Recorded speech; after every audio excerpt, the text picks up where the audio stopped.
Hi, my name is Faith, which translates in Japanese to Shinko, and stone, Ishi, so Shinko Ishi.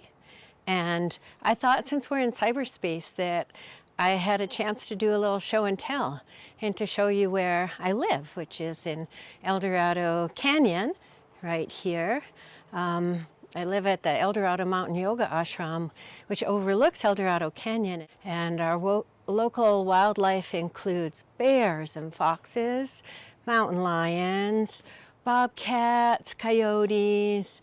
We have deer, elk, occasional moose, and then the usual bunnies and raccoons, skunks, things like that, to which we've added, you'll see in just a minute. We have alpacas and sheep that we use for fire mitigation. We shear them both. The sheep's wool isn't so great it's kind of scratchy. But the alpaca wool is very soft and warm. And this is where we have our kids' camp. We call it the Lotus Dome. Come on with me. Welcome. And so this is my woodblocks that represent diversity. So they're all Buddhist images, but I've done them with African American Tara, a Shiva, Natarajani, Ram and Hanuman, Lakshmi, African American, and Kali. I did this one at my residency at MeLab. And then here I have Native American, Latina, American, Caucasian, and Ojibwe, another Native American. And here is my daughter and I as Nagas. And then this way is my kids' classroom.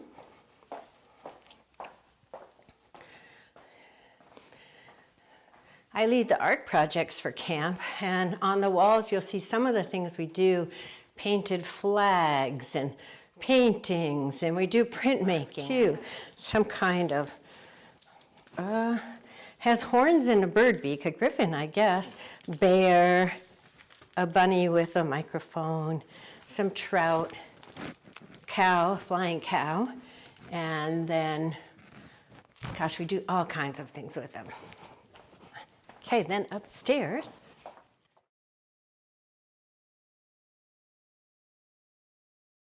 we call this our lotus dome, as there's a big lotus painted on the ceiling. And then we have Medicine Buddha, a large mural.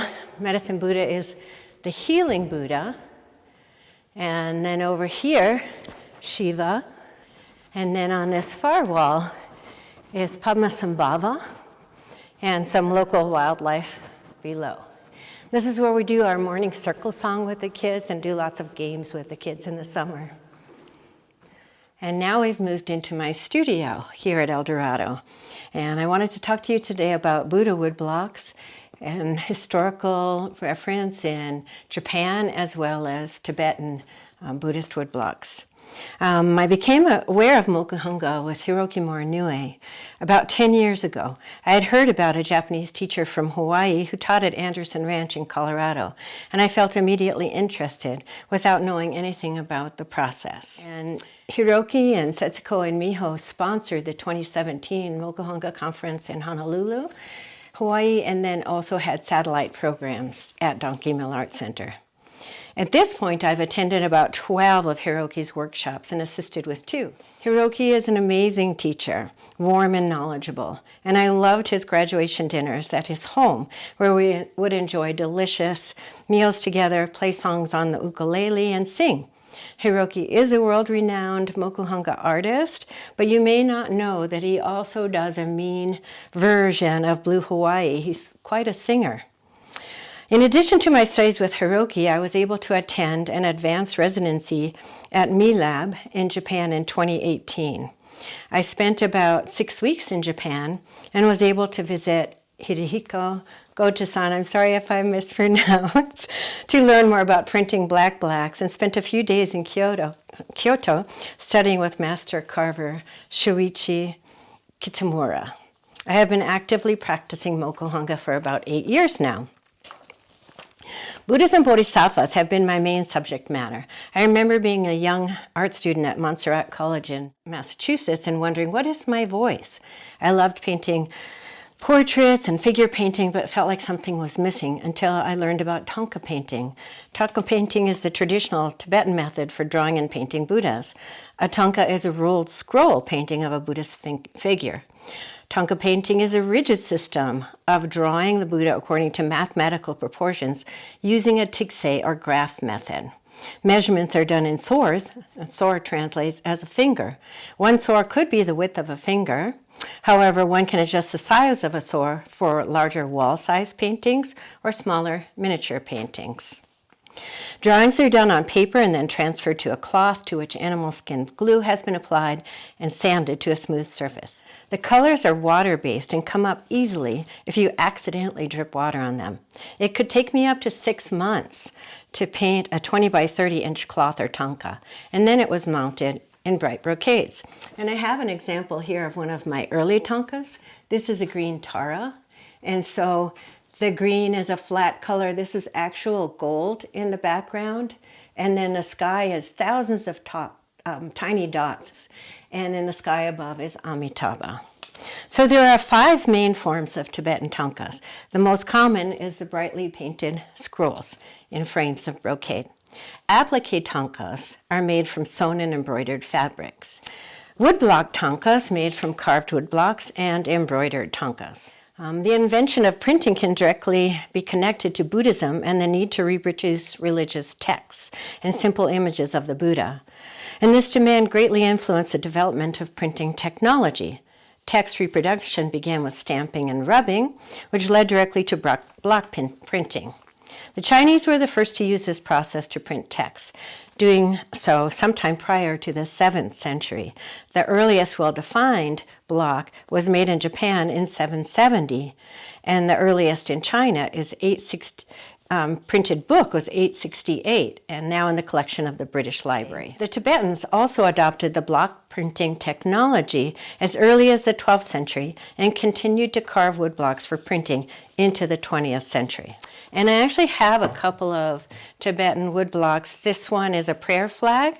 It's of the wind horse. And then around it is a dragon, and should be a dragon, a Garuda, a snow lion, and a tiger. And there they are, as well as some of the auspicious symbols. And so the block is about that thick.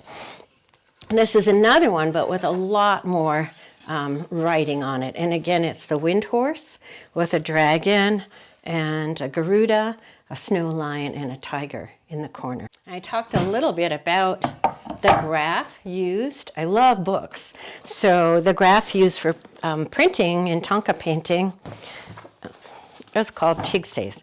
So it will have all these mathematical proportions like that. And then because I found some of these hard to find, I did some research, probably about 10 years, and then wrote just a simple book, Drawing Buddhas and Bodhisattvas, that has some of the more common ones like Shakyamuni Buddha and how to draw, Amitabha, Medicine Buddha, Vajrasattva, and it shows all the lines and graphs for printing. All right. Woodblock Thangkas were mostly used for teaching Buddhism by traveling monks and lamas. They were rolled up and easily transported. They were generally one block, the key block, and a method like pre-ukiyo-e Buddha woodblocks in Japan. Sometimes the woodblock was hand-painted. Woodblock Thangkas were printed on cloth and paper using charcoal ink similar to sumi. Buddhist woodblocks were especially prevalent as prayer flags, where they are still common today. However, carving the Thangka woodblock all but vanished after the communist invasion of Tibet. There is still a monastery, Dersh Parkang Monastery, in the Kham region of eastern Tibet. Very few people in the world are currently still making Thangka woodblocks and Buddha woodblocks.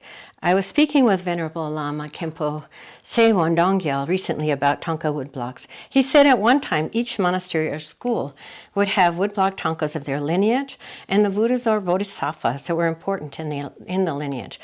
But that now almost no one is carving woodblock Thangkas, and few remain after the destruction of the monasteries and spiritual art by Chinese communists in Tibet. And I can show you, I have some scrolls. This one is Mongolian. The first few are Mongolian, and so it's quite old and stained.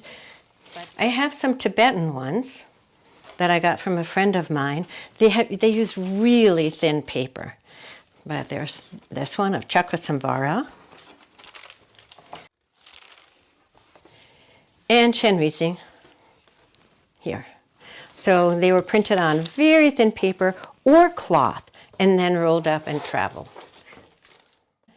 Okay, and so now we'll move on to Japan. And Japan, the woodblock printing came to Japan during the 8th century, but it took approximately 1,000 years for Japan to become a print culture. Woodblocks became the primary method of printing from the 11th to the 19th centuries. As in China, the technology was first used to duplicate Buddhist texts and then later books of Chinese origin. It was not until about the 1500s the books originally in Japanese began to be printed. Black and white illustrations were part of these early texts, to which color was sometimes added by hand. But eventually colored prints developed around 1765 as printing techniques improved. The only surviving evidence of printing from the 8th century Japan comes from Nara in the form of Hyakumanto Dharani.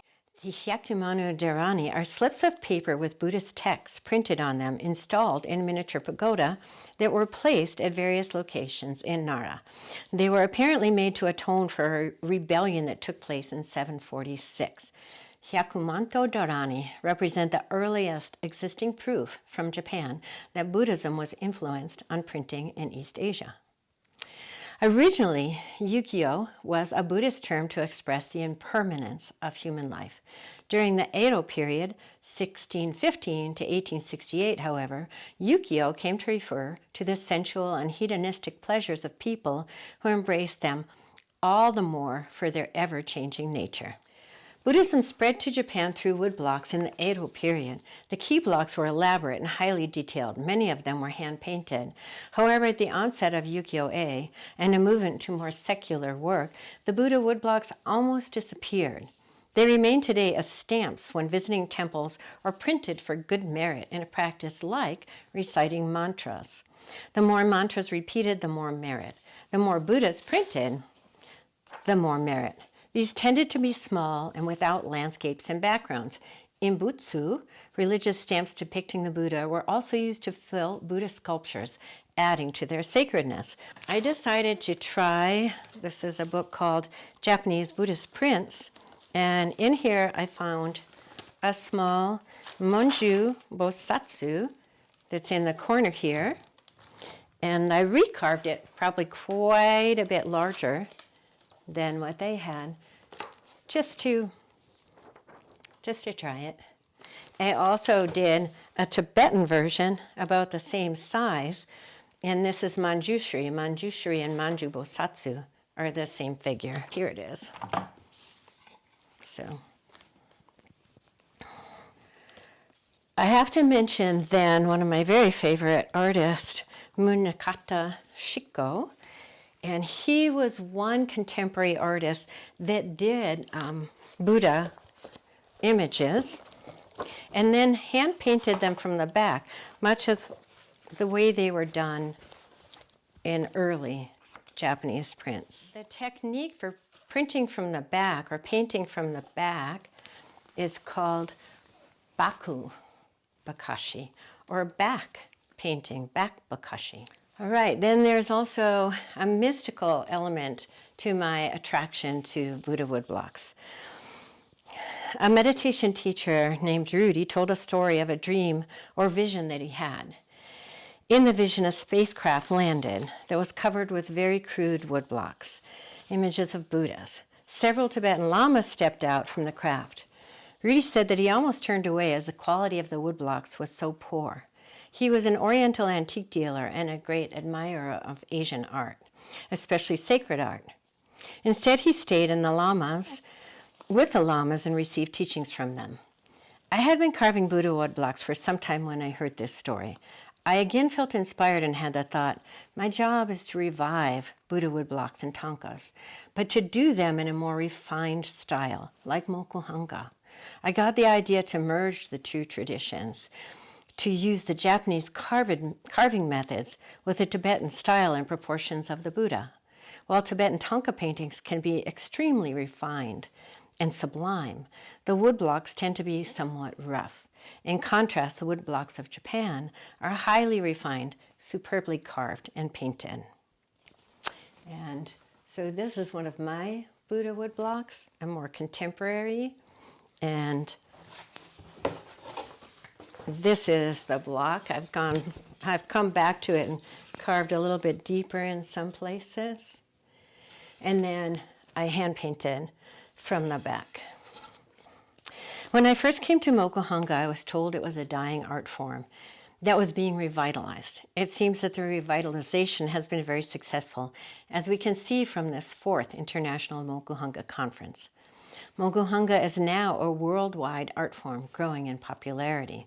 I love the low-tech and non-toxic aspect of Mocohunga. One doesn't need a printing press, but one of Goto-san's berens is a treasure to print with. I also feel the importance of preserving the special form of printmaking while at the same time reviving the lost art of Buddha woodblocks.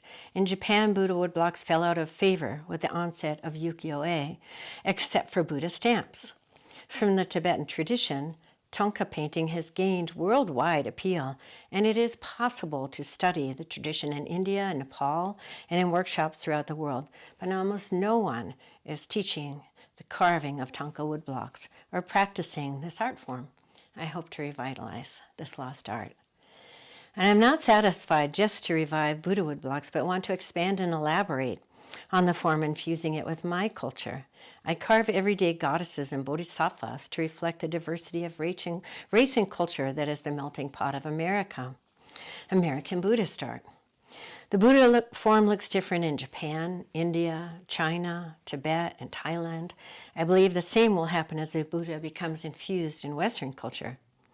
Buddhist art first became popular in the West in the form of tattoos and graffiti and street art, but is now becoming more popular mainstream and acceptable.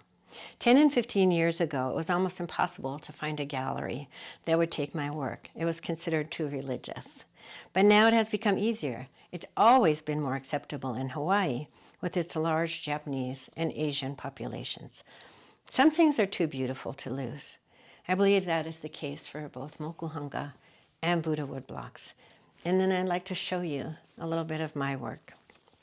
Then this one I did with Hiroki at Anderson Ranch. And this was in the 2017 Mokuhanga International Show. And it's a white Tara with a dragon and a phoenix, some i'ili birds, and the setting is the coast of the big island of Hawaii. And lastly, I have a 2-figure one, white and green Tara. And this one, there is a breaching humpback in the middle. The mountain is Hualalai Mountain, so rather a Hawaiian setting. And Tara is the goddess of loving kindness. So again, thank you for your time. I hope you learned a little bit about Buddha woodblocks and will help support that growth, that they can be preserved and revitalized, as well as Mocohunga. Thank you.